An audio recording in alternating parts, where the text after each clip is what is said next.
afternoon, everybody. How was everybody today? Great. It's great to see you all here Thank you. on this beautiful day. Yes.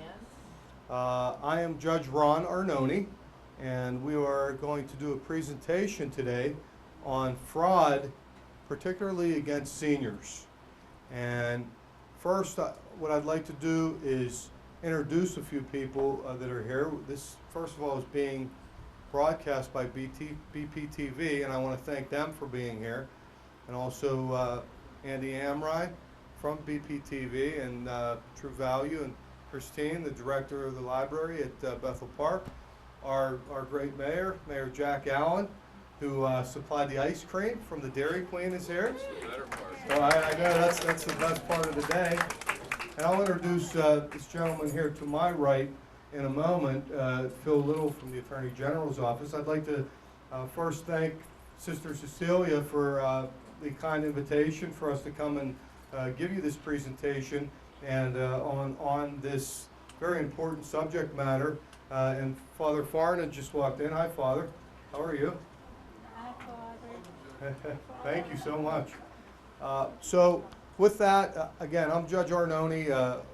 Look, it's very important to me with regard to protecting seniors. You know, my mom is a senior. She wouldn't let me tell her age. She's been to a couple of these presentations, but it's very near and dear to my heart to protect seniors and also children.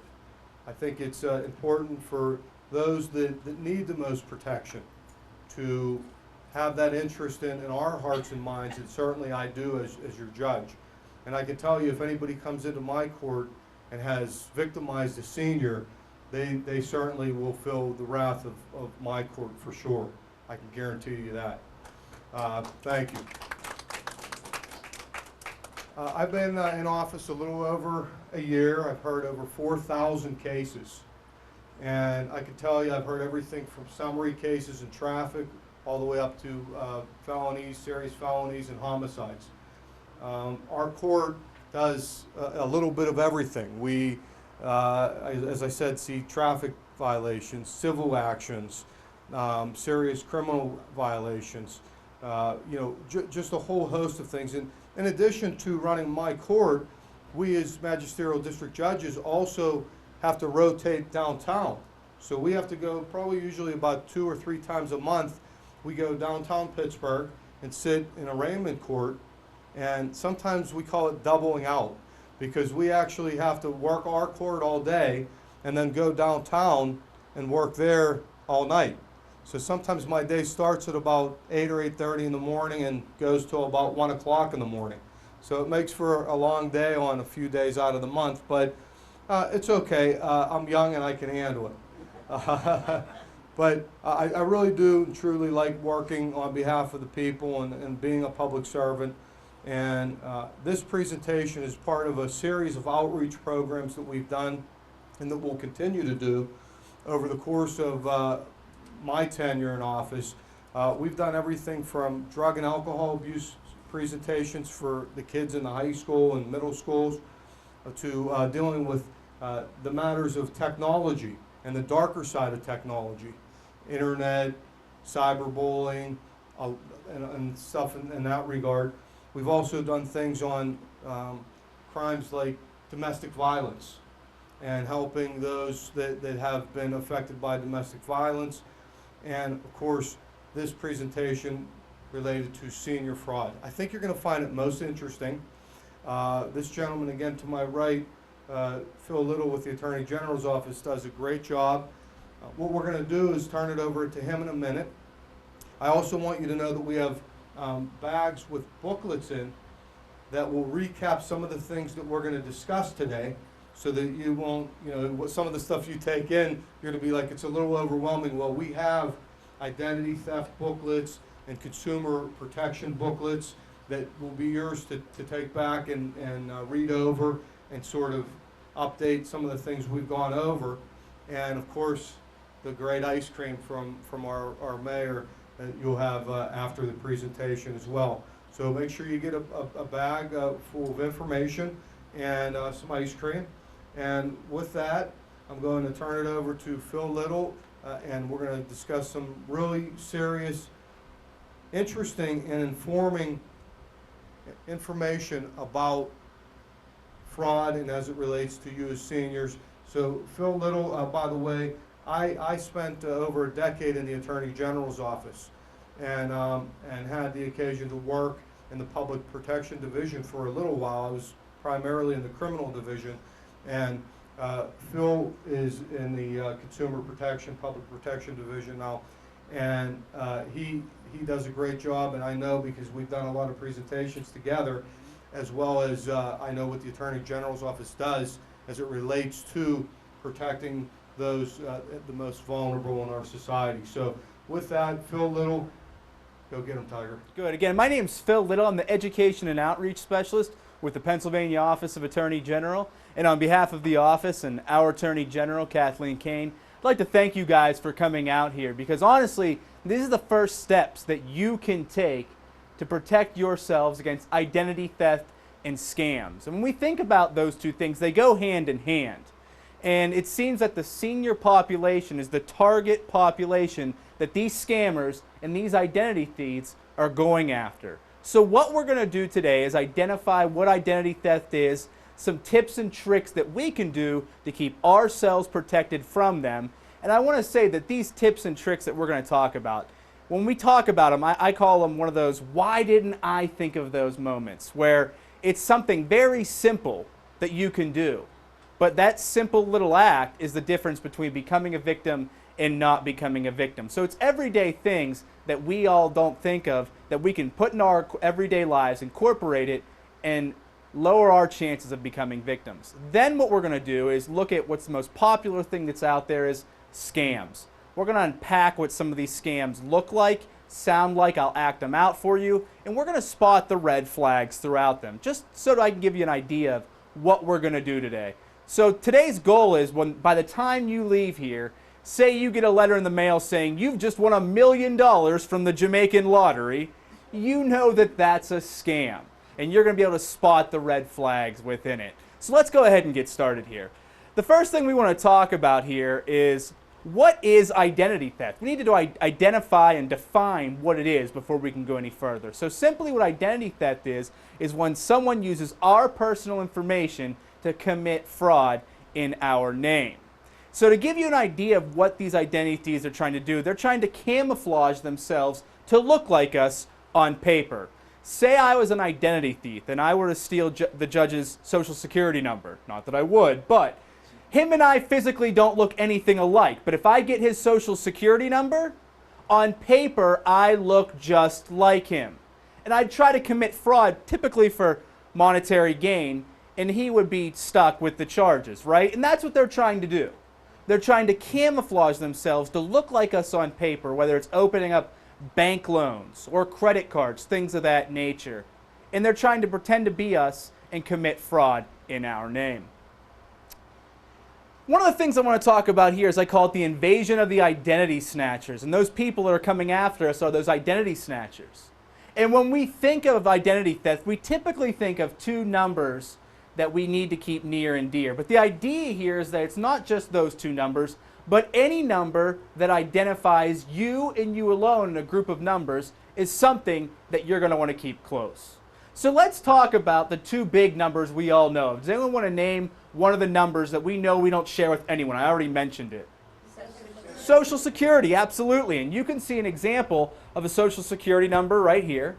And the second number is some sort of banking, maybe credit card number, checking account number, routing number, something like this, right? Some sort of banking number. And I have that over here. And those are the two big numbers that we usually all associate with keeping close. But the idea is it's not just those two, but anything that identifies you and you alone in a group of numbers is something you want to keep safe. So I have an example of two up here. Does anyone recognize what this may be right here? Driver's license number. You're absolutely right. This is a number that identifies you and you alone, and identity thieves have been known to steal this number and pose as that person whose driver's license number they have just taken. So this is something that you want to keep safe and out of someone else's hand. This other one I have over here, I call it a wild card. This could be a number of different things. It could be maybe you have an annuities policy number, health insurance policy number. Okay, any sort of policy number, again, is an account number that is identified by you and you alone. And you want to keep those numbers safe and out of the hands of an identity thief. So again, it's expanding our horizon of not just being the Social Security numbers and not just being the credit card numbers, but anything that identifies you and you alone. So I want to go over the scope of the problem as well when we talk about identity theft. It's something I think that we should understand. When we look at identity theft, we see that identity theft funds terrorism because a lot of the organizations that are going with identity thieves, the money that they get from it is going to terrorist organizations. When we look at it within our borders, we see that it's tied to organized crime. So either way that you look at it, you see that it's tied to some criminal entity. We also see that identity theft contributes to stress. Just show of hands here. Has anyone ever been a victim of identity theft or known anyone? Okay, so a few hands do go up here. I'm sure I don't have to ask you. You could tell me that this is not a walk in the park, right? This is a very sticky situation that you wouldn't wish upon your worst enemy, right? So we all know it contributes to stress. But lastly, we see that identity theft causes all of us to pay higher prices for goods. And what I mean by that is, say I have my credit card stolen from me today, and that thief goes out and buys a $500 TV. Well, I'm going to see that on my credit statement, and I'm going to call in and say that was a fraudulent purchase. I didn't buy that, and they will refund me my money.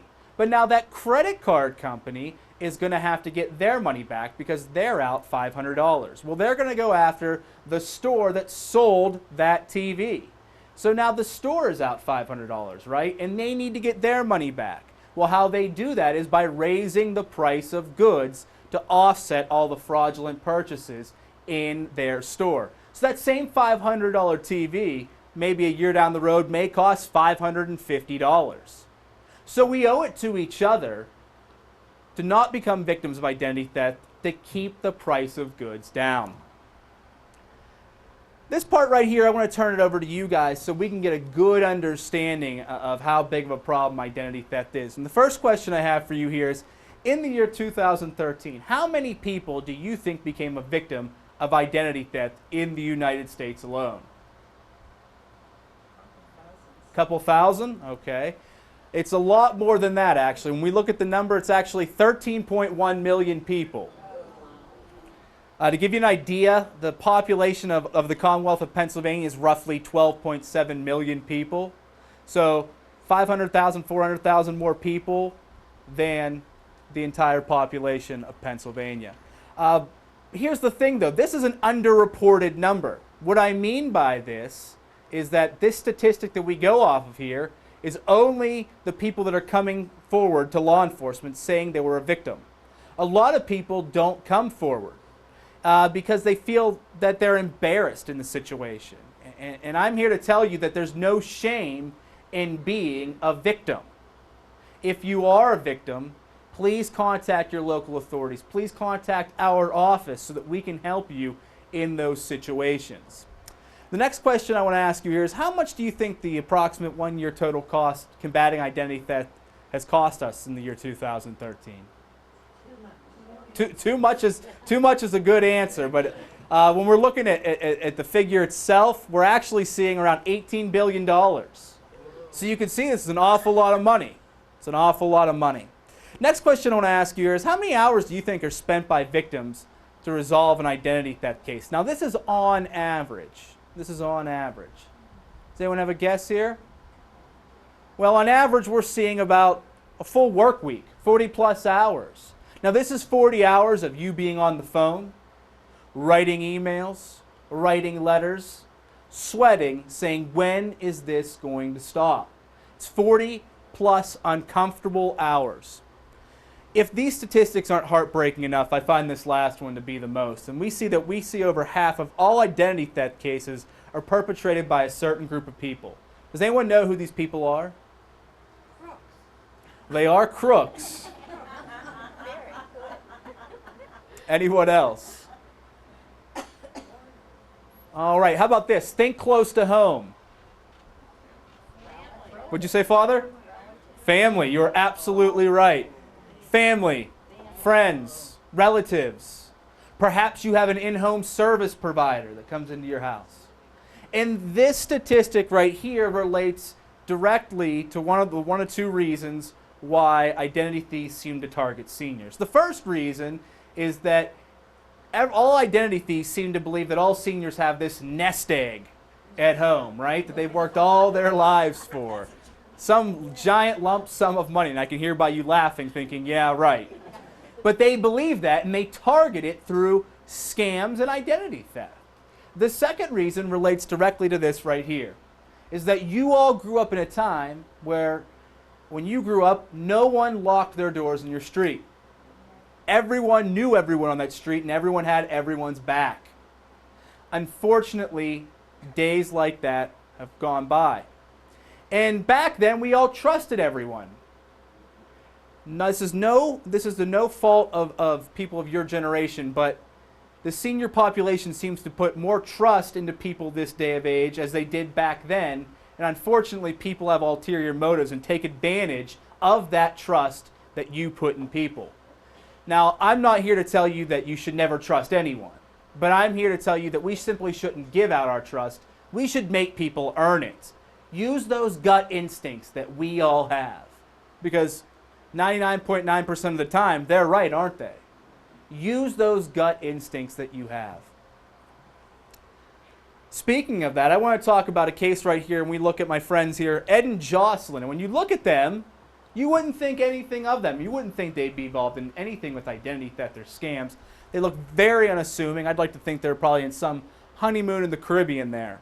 But I want you to meet Ed and Jocelyn after we arrested them in the Philadelphia area for stealing over $116,000 through theft.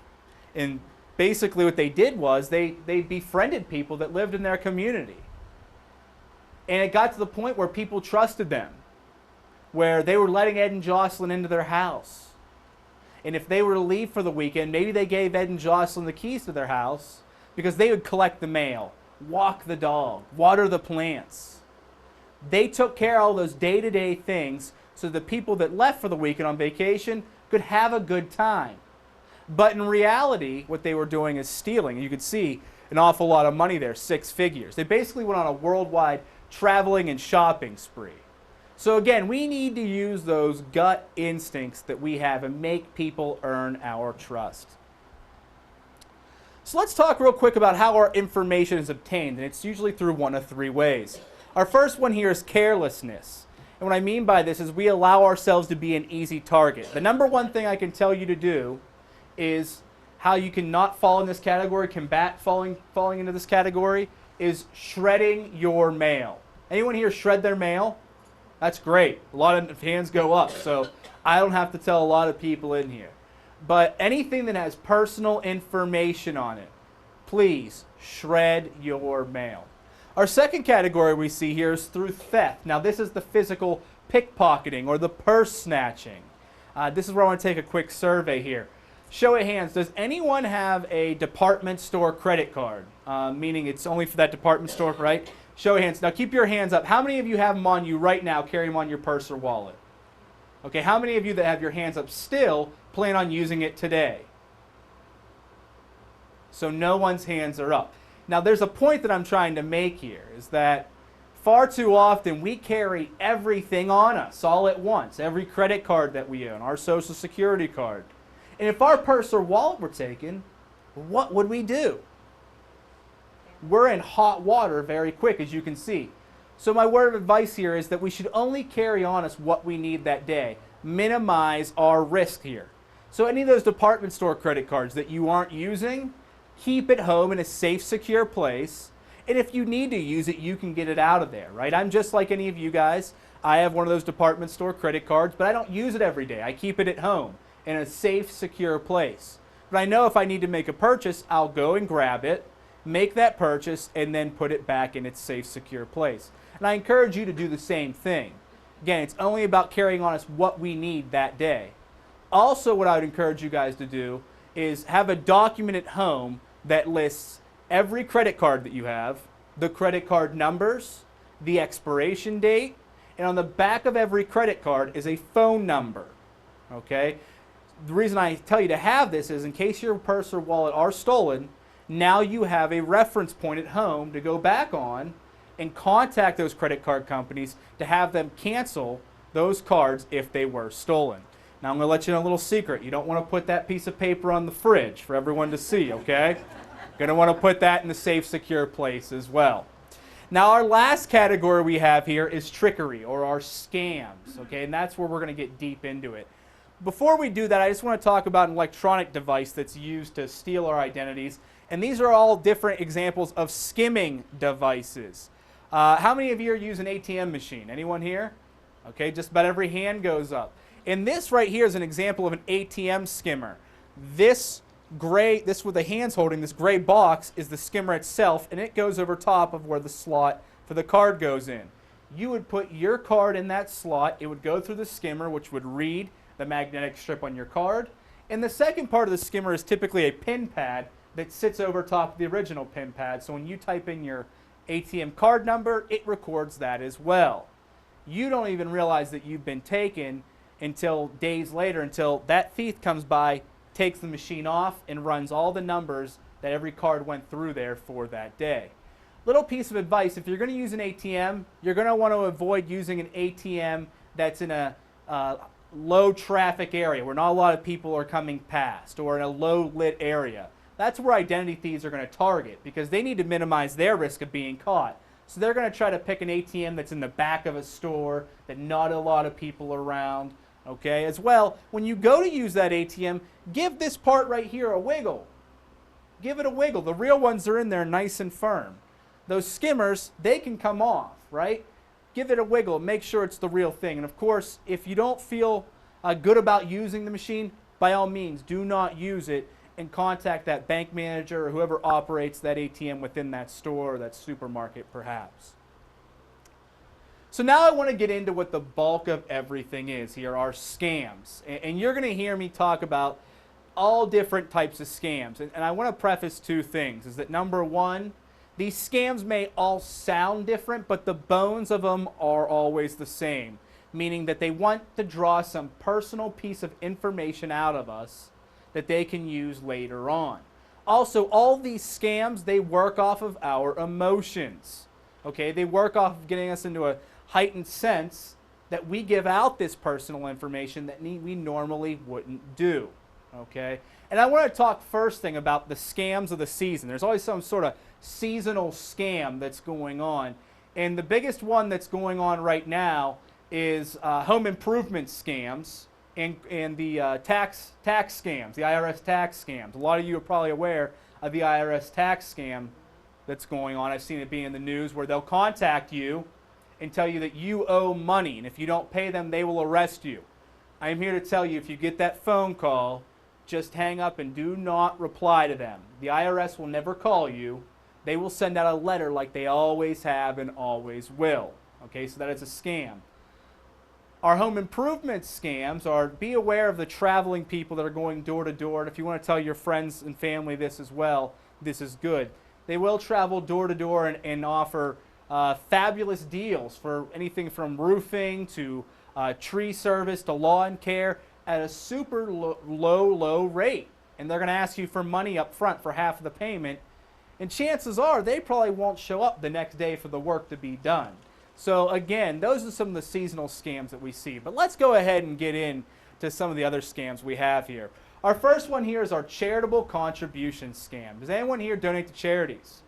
Okay, everyone here does. There's nothing wrong with that. And what happens here is that we see scammers will pretend to be those charities, and they'll pick a name of any charity that we all know and trust, and they'll try to make you feel warm and fuzzy about giving to that charity. You know, whether it's saving the whales or helping with education, whatever it may be. And we may feel inclined to give. Well, I'm here to tell you that never give out monies on a charity you've never done research on. Anyone that blindly calls you, what you need to do is ask them, can you mail me something more about your charity? Real charities will have no problem doing that. Scammers, perhaps, will try to keep you on the phone just saying, well, we can't do that. How about you just pay us? That should be a red flag, okay? Real charities will have no problem mailing something to you. Please do not blindly give to anyone that calls you up, okay? Our next one that we have here is our lottery and sweepstakes scam. Now this happens either through the phone, through the mail, or even email. And what we see with this is you may get a letter in the mail saying you've won $1 million from the Jamaican lottery. But before we can pay you, please wire us the money on the taxes owed. And there's a big red flag in there, is that number one, you never have to pay taxes up front for your lottery winnings. They'll take out the winnings, they'll take out what's owed on the taxes, and mail you what's left over. Also, the big red flag in this scam here was they want you to wire the money. Everyone here, I said, I want you to wire the money. And that's a big vehicle that identity thieves and scammers use, is the wire transfer service. Anyone that asks you to specifically wire money or purchase what they call money pack cards or green dot cards, run away from. That is a giant red flag. They will ask you to specifically use them. Do not do it, okay? Do not do it. Our next one that we have here is our family emergency scam, or we better like to call it as our grandma and grandpa scam. And what happens here is someone will contact you pretending to be your grandchild. And they'll call you and say, Grandma, it's me, your oldest grandson. And notice they say your oldest grandson there. They're pinpointing one of your grandchildren's names, so you're going to say their name. And you'll say, John, is that you? Let's just say that's the name of your oldest grandson. You'd say, yes, Grandma, that's me. It's me, John. I'm in trouble. I need help. And they're going to ask you to give them money because they're in some sort of jam there. In that situation, giving out your grandchild's name is personal information. Okay? Make them prove it's actually them. Say, well, then what's your name? How do you spell it? Which parent am I? Am I your mother's mother or your father's mother, right? Make them prove it's actually them. If it's a scammer, guess what's going to happen? They're going to hang up because you gave them resistance. Okay? The other way that we see this play out is that someone will contact you claiming to be the authorities, typically from another country. This example I'm about to give you happened to my close friend, his grandmother, saying that the Canadian police called her and said that her grandson was in jail for underage drinking and needed to be bailed out and needed to pay $3,000 and needed to wire $3,000. And she did that. If you get a call like this, again, call your grandchildren if you can, or contact your children who would be their parents, okay? Our last one here I want to talk about is our credit card and bank account verification scam. This one here is that credit cards now have what we call fraud protection. Not frog protection like the commercials, but fraud protection. And scammers know that this exists, and they'll pretend to be that service. And you may get a phone call from someone saying, hello, sir, ma'am, this is the fraud protection unit of the credit card company. We notice a suspicious transaction. And they're going to say that there was a transaction on your card, and you're going to say, that wasn't mine. And they're going to say, we'll take it off for you, but before we can, we need you to identify yourself by reading off the credit card numbers on your card. And you're going to do so because you want that transaction off of your card. If you get a phone call like this, what I need you to do is hang up, and on the back of every credit card is a phone number, like I said prior. Call that number on that card and contact them and ask them, tell them you just got this phone call. Maybe it was them actually the first time, or maybe it wasn't. And it's going to take 5 minutes to call them back. But that's going to be the difference in between becoming a victim and not becoming a victim. So the biggest thing I can say here is with any of these that require the phone, never give out personal information on incoming phone calls, ladies and gentlemen, okay? So to wrap up, again, these scams, the bones of them are the same. They want money or some sort of personal piece of information out of us. But what we can do is be able to spot those red flags and understanding not to give out personal information. Look for the red flags if they ask us to specifically buy money pack cards or green dot cards or wire money. And those things we can look for, we can really lower our chances of becoming a victim in identity theft. I think at this point I'm going to ask the judge to come back up, and we'll go ahead and field some questions if you guys have any. So go ahead, and if you have any questions, feel free to ask. Okay, yeah, let's give Phil a round of applause, first of all. And couple of different things. I want you all to repeat after me. If it's too good to be true, it probably is. Let's all say it. If it's too good to be true, it probably is. That's right. And the fact of the matter is, it's an old saying, it's an old adage, but it couldn't be more true. We need to always exercise the most common sense when we're faced with something like this. And this excellent presentation that Phil gave, it just scratches the surface to kind of give you some idea of how to handle a circumstance like this if you do come to be a victim or a potential victim. We like to think that now we're sort of giving you the tools and arming you with the thought process that, hey, I know better. I'm going to take a couple extra seconds and think about how am I going to handle this situation. Okay? And the other thing that's really important to remember and to recognize is, as much as we want to be trustful, hopeful people that look to think that the society is always fair and that we can trust folks, unfortunately, we live in a society today that's not the case. And we all have to be cognizant of that and make sure that we look out for one another and that we think about our own best interest and make sure that we don't become victims. And that is essential in these presentations.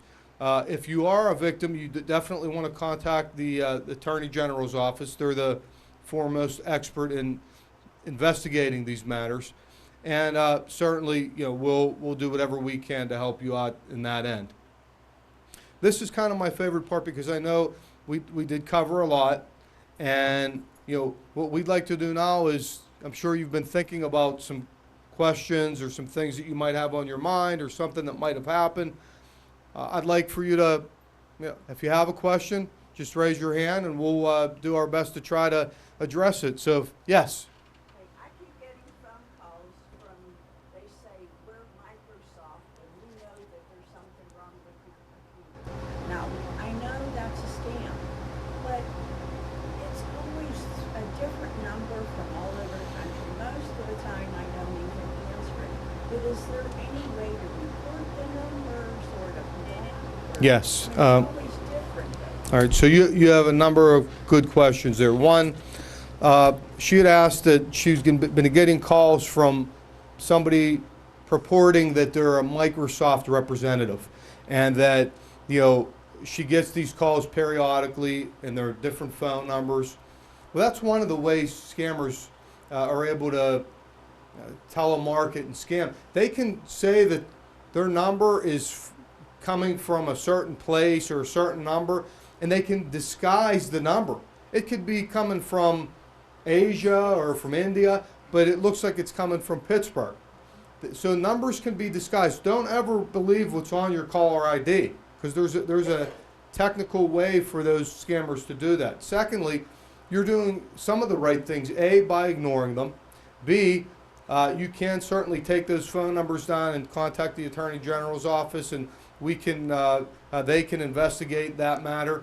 And also, it would be a good idea to, if you're not on the do not call list, God bless you. If you're not on the do not call list, get on that list. So some scammer got your number, and that's. Do you have anything to add to that? No, I think you pretty much covered it. It's the idea that numbers, they call it being spoofed. And as the judge said, that it can be from anywhere. The idea is that just don't give in to them. The first thing is, you said you knew it was a scam. So that's the best thing to be able to combat yourself with. But judge pretty much hit it nail right on the head. So thank you. Another question. Sister, I know you have a question.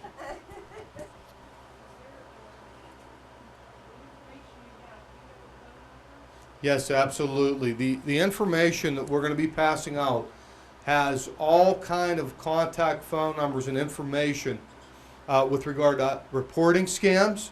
It also has information about the 3 reporting services: Equifax, Experian, and TransUnion. Those are the 3 credit agencies that you should check your credit on. Oftentimes people don't even know their identity's been stolen because they haven't checked their credit. You should check your credit fairly routinely, at least a couple times a year, to make sure that that what's on there is your stuff. Because if you could be your identity could have been stolen and you might not even know it. So you need to be aware of those kind of things as well.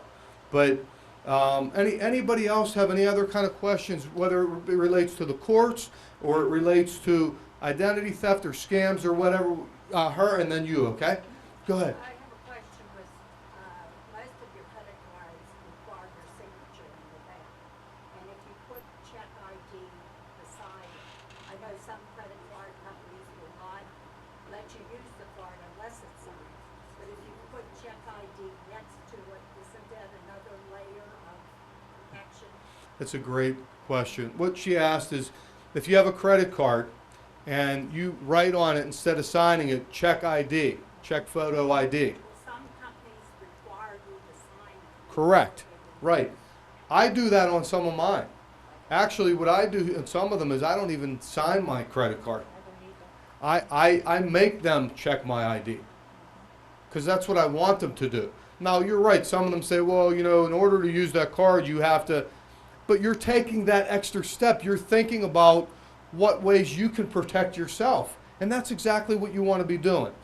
Did you have a follow-up? Well, other than you can put your signature plus check ID next to it. Absolutely. Requires them to- Without a doubt. And some credit cards actually have your photo on the credit card. There are credit cards that actually have your photo on. Some of them have chips now. They're using chips in it. Did you see the credit cards? They're embedded with a chip. That's another layer of security. But what's crazy is that no matter what ways we try to protect ourselves, there's always somebody that is trying to step above. They have the thumbprint now. There's already a way to steal the thumbprints. There are so many different things out there and there's always somebody. Remember something. These scammers are professionals. They do this every day in and day out for a living, to try to victimize you, to try to get you to give them your money. That's what they do for a living, and they're very good at it, unfortunately. So that's what we have to be smarter than them. Do you understand what I'm saying? They're very good. Yes. How can you tell when a couple wants to steal your information and from the ones that are just friendly and they want to, help you? That's a really good question too. She asked, how can you tell when somebody that you're associated with, whether it be somebody that provides services to you or whatever, how can you tell whether they're trying to defraud you or make you a victim, or whether they're just your friends? Well, oftentimes it's very hard because some people are very good at being sneaks and liars and whatever. And that's what really makes me mad, actually, and especially when they try to prey on older people. So how you can tell is, you somewhat have to put some trust out there, but always have your guard up, and just make sure that you've checked them out in a good way. Like Phil said, that gut instinct, that gut that you have, something doesn't seem right. Oftentimes that gut is very, very true and correct. Go with it. And if you have some thought or you have some idea that somebody's trying to do something wrong to you, then you have to step back, ask yourself that question, and then investigate it and find out what you might be able to do to get more information to make a better decision as to whether or not you should trust those people. Do you have anything you want to add to that? Sure. That's a good question that we often get asked. And one of the things I would say is your gut instinct is number one, but the biggest thing is we talked about, and Judge made you guys all say it, if it's too good to be true, it is. So for example, how many of you have been invited to the back of a diner for a luncheon, so for investments. Any of you got invited? How many of you, that guy could tell you, I'll give you 50% return on your dollar? That sounds a little too good, huh? And you just met the guy. Do you really want to do business with someone you just met, right? You're going to want to do your homework. If someone's giving you some deal or some offer that's outlandish and just too good to be true, it probably is. And that's one of the things that you really want to look at as well to really help you, because it is tough to find out who's just being genuinely nice and who has an ulterior motive here and is trying to scam me out of my money. Anybody else have any other questions? Yes, ma'am. This isn't a question, but you mentioned they've already figured out how to steal your phone. I heard that they also have a scam where you use an ATM machine and they can go over and scan the buttons to see which keys you put. That's right. So they must love me now. I touch all the keys, so the keypad is clean when I'm done. That's great. She touches all the keys to make sure that they can't get her number, which is, again, that's good thinking, and it's scary. I mean, there's equipment out there that these predators and these thieves have, where, you know, if you have a credit card in your pocket, they can actually walk past you and get your information with the device that's used. I mean, technology's good, but it's also scary, and it's also can be used in a bad way. So again, we have to be sensible and cognizant and shred our stuff and make sure that we think about what we're doing and protect ourselves. As Phil said, you know, write all your information down. And a lot of this information is going to be in your packets as well that we're going to give to you today. Anything else you'd like to have a question about? Yes. My sister, she doesn't believe in shredding, okay? So takes too much time, so she takes hers and just tears it in half and throws it in the garbage. Talk about being stupid. That's Yeah. it. I mean, you know, yeah, that's you right. don't do that because, I mean, hey, anybody can put those two pieces of paper together. Yeah, just simply tearing it in half is not enough. You have to literally shred it or tear it up really good. You can get some exercise, you know, in the morning by tearing all your stuff up real good. Yes, ma'am. The credit card protectors, where can we buy those? That's a great question. They have them at some of the drugstores, at Walmart. Does EV Hardware have them? No. But anyways, you know, no, really, they do. They have them at some of the drugstores and Walmart and some of the places like that. They definitely have them there, and they're actually, you know, good to use those protectors. That's just another layer of defense. And you know, again, when you shop and you do your business, you know, you go to and you look to try to go to places that are trusted types of business and trusted people that have been in business for many years and that are, you know, members of the society and respected, like EV True Value and Dairy Queen on 88 and some of the other places like that. But anything else before we completely wrap up here? I want to, first of all, thank you all so much for your attention. You're going to get to enjoy some ice cream now, and certainly I think when you go through the package, you'll see some of the information we covered and some information that we did not, but I think it'll be certainly helpful. I want to thank Sister Cecilia and all of you for your attendance and your participation and your attention in this presentation in this important subject matter that is senior fraud. And I want to thank Phil Little from the Attorney General's office and our Mayor Jack Allen, Christine from our Bethel Park Public Library, and our great friend from not only the Bethel Foundation, but BPTV, EV True Value Hardware, and our great friend Andy Amrine and my great friend. So one and all, thank you so very much. God bless. Enjoy the rest of your day.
Hi, my name's Jim Corns, and this is John Bauer, and we're paramedics with Tri-Community South EMS. This year, EMS Week is May 17th through May 23rd. Tri-Community South EMS would like to use this week to start our campaign on distracted driving. Distracted driving has been called an epidemic. Unfortunately, many of us drive distracted. So what is distracted driving? It is driving while engaged in any activity that could divert a person's attention away from the prime task of driving. Texting, making phone calls, putting on makeup, reaching for objects, changing the CD or radio channel is part of an endless list that put us at risk. The following statistics should make each of us think about making changes in the way we drive or ride in a car. In 2012, over 3,000 people were killed and 421,000 were injured as a result of distracted driving. In 2011, it was estimated that a typical daylight moment, at least 660,000 cars were being driven by drivers using handheld cell phones. 40% of teenagers have been in a car with a person using a cell phone while driving in a way that put others in danger. Driving while using a cell phone reduces the amount of brain activity devoted to driving by 37%. Change the way you drive. Speak up for your safety. Drive without texting or talking on your cell phone. Make calls or texts prior to driving. Pull over to a safe location to text or check emails. Stop texting or talking on cell phones to others that are driving. It all starts with you.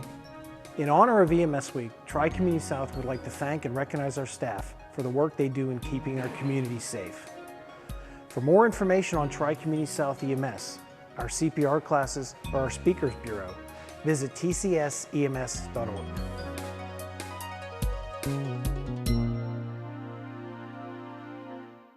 Andy Amrine, EV True Value Hardware with the Bethel Park Volunteer Scholarship Fund. This prize here that my fellow producers and I are standing behind is a Weber SP310 stainless steel propane barbecue grill.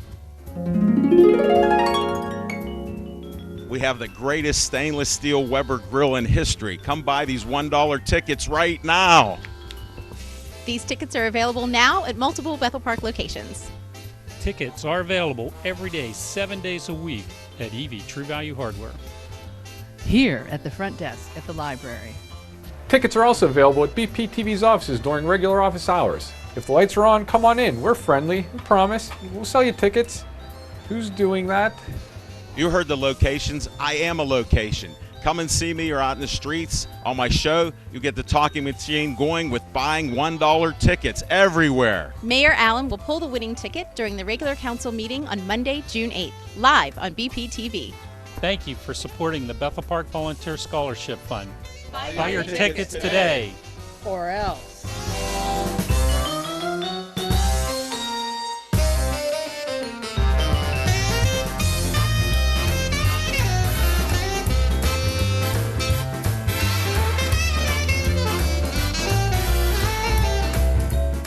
Today we will be covering women's health, specifically two types of cancers which are common in women.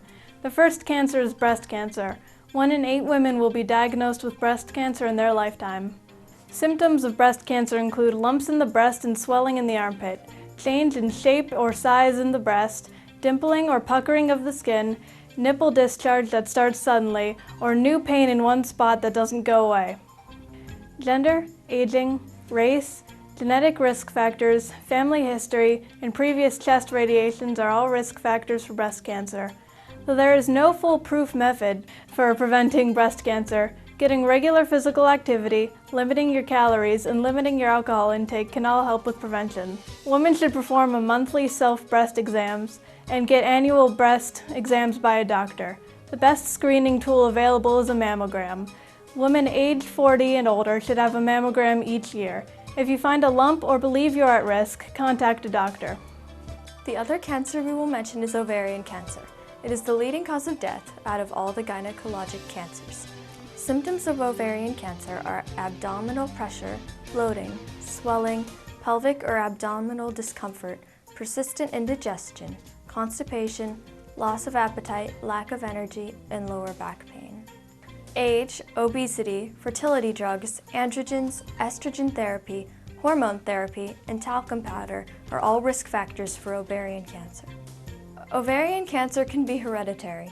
If you have a family history of ovarian or breast cancer, or a personal history of breast cancer, talk to your doctor.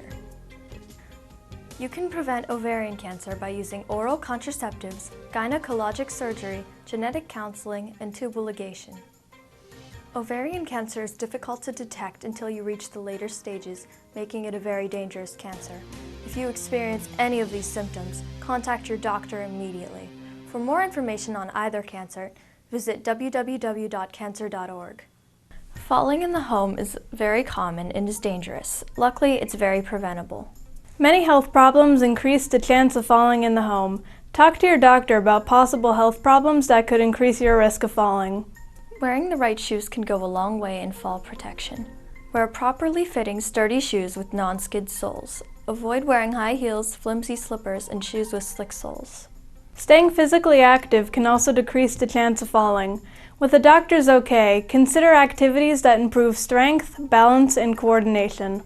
There are many ways to make your home safer as well. Clearing walkways of cords or boxes, securing loose rugs with double-faced tape or slip-resistant backing, and using non-slip mats in your bathtub or shower all help. There are many things to consider towards fall prevention. Talk to your doctor about other possible ways to prevent falls. Today we're going to inform you about heart attacks. The symptoms of a heart attack are chest pain, tightness, erratic breathing, fatigue, palpitations, heavy sweating, and lightheadedness. The risk factor of heart attacks are increasing age, tobacco usage, and physical inactivity, triglycerides, obesity, diabetes, and high blood pressure. In addition, having a family history of heart attacks also serves as a warning sign. Eating well, exercising, and avoiding tobacco usage are all methods of preventing heart attacks. Remember that not all heart attacks have clear warning signs. Some heart attacks just feel like severe indigestion. If you're experiencing the symptoms of a heart attack, call 911 or 412-833-2000 immediately. For more information, visit www.heart.org. Over 1 million people in the U.S. get cancer each year. Today we will be informing you about melanoma or skin cancer. Symptoms of melanoma are changes in existing moles, the development of new pigmented or unusual looking growths on your skin, chills, cough, and feeling weak or achy. Some risk factors of melanoma are fair skin and light-colored hair. Applying sunscreen, avoiding midday sun, wearing protective clothing, wearing a hat, sunglasses, and avoiding tanning beds are all ways of preventing melanoma. Skin cancer is the most common form of cancer. In fact, 1 in 5 Americans will develop skin cancer in their lifetime. If you experience any of these symptoms, contact your doctor immediately. Yearly professional skin exams are recommended. For more information on these cancers, visit cancer.org. Today we are going to inform you about 2 types of mental illnesses. First, we are going to tell you about anxiety. Everyone experiences anxiety at one time or another. However, when the anxiety interferes with your life, it's time to consider seeking help. Symptoms of anxiety are uncontrollable and obsessive thoughts, nightmares, shortness of breath, feelings of panic, and fear or uneasiness without reason. Some risk factors for having anxiety are being female, temperament, and stress. One of the most severe forms of anxiety is OCD, or obsessive-compulsive disorder. When someone has OCD, they can't tell the difference between a real threat and an irrational fear. Anxiety disorders are some of the most common mental disorders. If anxiety is interfering with your day-to-day life, then speak with your doctor. The other mental illness we are covering today is bipolar disorder. Bipolar disorder causes unusual shifts in mood, energy, and activity levels. There are 2 sides to bipolar disorder, mania and depression. Symptoms of mania are an overly happy or outgoing mood, extreme irritability, talking very quickly, jumping around, being easily distracted, being overly restless, sleeping little, and engaging in high-risk behaviors. Symptoms of depression are long periods of sadness, loss of interest, feeling tired, having difficulty concentrating and making decisions, being irritable, changing in eating or sleeping habits, and suicidal thoughts. Risk factors of bipolar disorder are genetics and age. Bipolar disorder is sometimes referred to as a manic depressive illness. If you feel that you or a loved one has bipolar disorder, speak with your doctor. For more information on these mental illnesses and more, visit nim.nih.gov. Today we'll be discussing strokes. Strokes kill almost 130,000 Americans each year. In fact, 1 American dies from a stroke every 4 minutes. Symptoms of a stroke are headaches, numbness on one side of the body, weakness, and dimness of vision. Remember, FAST. FAST is an acronym for the main symptoms of a stroke. F is for facial drooping. If someone is having a stroke, one side of their face will likely droop. A is for arm weakness. If a person is having a stroke, their arms will become heavy and slow, or might even abruptly become paralyzed. S is for speech difficulty. Someone having a stroke may not be able to speak correctly or create a clear sentence. T is for time to call 911. If you believe that you or someone else is having a stroke, seek medical help immediately. Time is of the essence when someone is having a stroke. Some risk factors of stroke are increasing age, race, high blood pressure, atrial fibrillation, diabetes, sickle cell disease, tobacco usage, and diet. Eating healthy foods, avoiding tobacco usage, and exercising are ways to prevent stroke. If you are experiencing symptoms of a stroke, call 911 or 412-833-2000 immediately. For more information, go to strokeassociation.org.